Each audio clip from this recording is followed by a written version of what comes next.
This is the type of YouTube self-promotion that never works and it really annoys me. Rando Channel 784 asks, can you please shout me out also in your next video? No! Ah, damn it. Now then, hey folks, I'm Rob. Welcome back to vidIQ, educating you on your YouTube journey. Today's lesson is how to promote your YouTube channel if you're under 1,000 subscribers. Now, of course, the intro was a joke. There isn't anybody on YouTube currently called Rando Channel 784, but if anybody wants to set it up so they get a free channel shout out from vidIQ, all the power to you. But yeah, for one thing, YouTube has got pretty good at automatically putting these types of comments in the health review section so that they never actually get published. And most creators quickly cotton onto trigger words in their comments and place them in the blocked list so that nobody ever actually gets to see these comments. And let's cut to the chase here. When either a creator or a viewer sees one of these comments, nobody cares. So with all of that being said, let's look at some of the ways that you should be promoting your channel, but do stick around to the end because I have a somewhat alternative viewpoint on all of this. The problem is this type of comment puts them first rather than the audience or community they are speaking in. In short, this adds no value. Whereas a comment such as this about the latest equipment they have bought for their YouTube setup is all about sharing knowledge, experience and opinion. And a fun little fact here, this comment talks about this camera, the Sony ZV-1 that I've just purchased. So we already know that we've got something in common to share within the community. But in short, what I'm trying to tell you here is before you start to promote your content to a community, become a valued member of that community. Interact with the content with your own thoughts and opinions. When this has happened in the past on the vidIQ channel, I've made entire videos based on somebody's experience with, say, monetization on YouTube Shorts. And one of the best things you can do is add more tips, tricks and strategies to the topic of conversation that haven't yet been mentioned or covered in the content itself. For example, if after watching this video you know of more fantastic ways to promote your channel and videos, do let us know in the comments below because that's going to help everybody in this community. You can also offer an alternative, constructive point of view on whatever the topic is. Just be prepared to defend yourself. Whenever you join a community for the first time, be it on YouTube or anywhere else, the worst way to start a conversation is by sharing links to your content because, as we've already said, nobody cares. Over time, as you get to know that community and that community gets to know you and more importantly respects you, that may lead to opportunities to promote your content when it really helps that community with some form of value. And of course, one of the ways to do that is to find communities of like-minded people. In the same way that there is an audience for everything on YouTube, there is a group or a subreddit for everything on Facebook and Reddit. A quick search on Facebook filtered by groups will give you plenty of options, but they do require a little bit of extra research. Obviously, you want to find groups that are more active, but sometimes that's not always a good thing because there may be tons of spam and promotion within that group, especially if it's public. Private groups are more likely your best bet for the most valuable and most engaged communities. Once you're in a group, spend time getting to know what makes the community tick. Who are the most vocal members and what do they talk about? Which conversations get the most comments? Find out what type of questions are being asked and how you can help answer them. When it comes to Facebook groups, this is a long-term play of weeks, probably months. You're only going to get out of this what you put into it. So if your sole objective from the outset is to push people from that group to your videos on YouTube, well, guess what? For those people in that group, nobody cares! It's the same thing on subreddits too. Really do your research before you start barreling in with self-promotion and video links.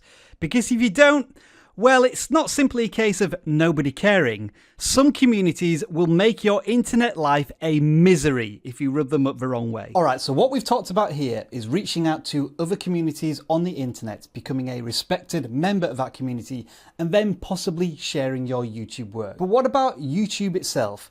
Because to be honest, that's a pretty good promotional tool as well. You may have heard me talk about this before. If your content sends positive data signals to YouTube in terms of click-through rate and watch time, then YouTube will suggest your content to more people.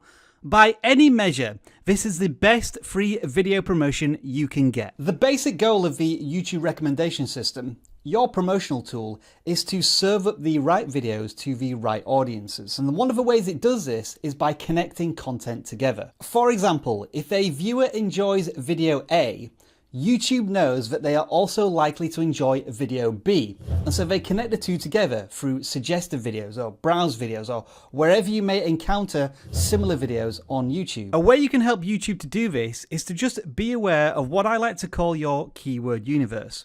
These are common words and popular phrases used throughout your topic, and you should include them in your video title, description, thumbnails, even the words you say in the videos themselves. Give YouTube every opportunity to learn something about what your video is about. You can do this type of thing through vidIQ, which will show you what keywords other videos are using, as well as extensive keyword research tools. Start to build up this vocabulary into your content, because you want to be the next video YouTube serves up to a viewer. As well as working with the YouTube recommendation system, you can also work with other human beings in the form of a collaboration. When you do work with another creator, you're likely working with somebody with shared beliefs, shared interests, shared opinions, which very likely means you're working with somebody who has a very similar audience. And because of that, it's a great opportunity for both channels to grow. Generally speaking, and with the exception of when massive channels are doing small channels a huge favor, the benefit for both collaborators should be roughly equal. But each collaborator should also be fully aware of their expectations and what they need to put into the project for it to work. So rather than contacting huge channels asking for shoutouts, which by now we know don't work because nobody cares, find channels of a similar-ish size and video topic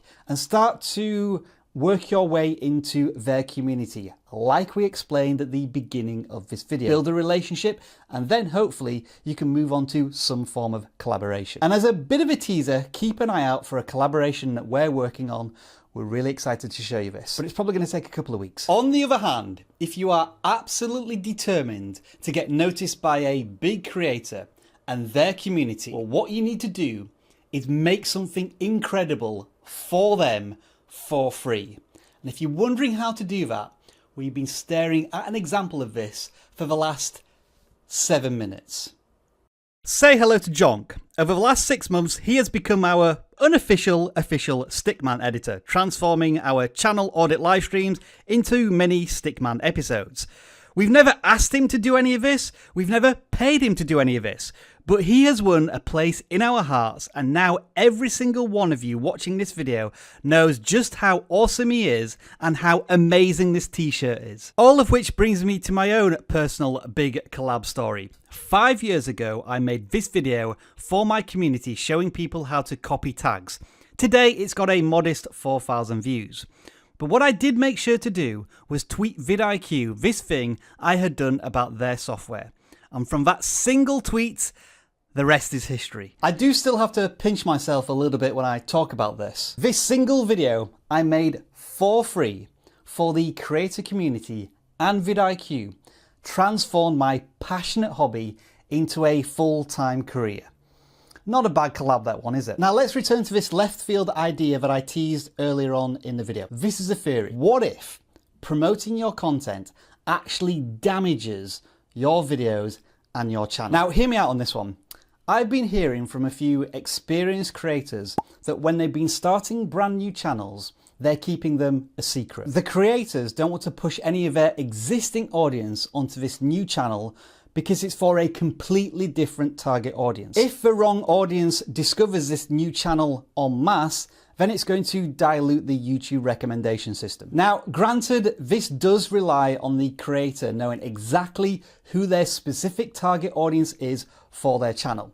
But let's put it into a broader perspective. If you're just going here, there, and everywhere, picking random clumps of people and recommending they watch your videos, is that really as good as YouTube finding the perfect people for your content? So don't promote your content at all. Let YouTube do the work. I understand the theory and I get the logic.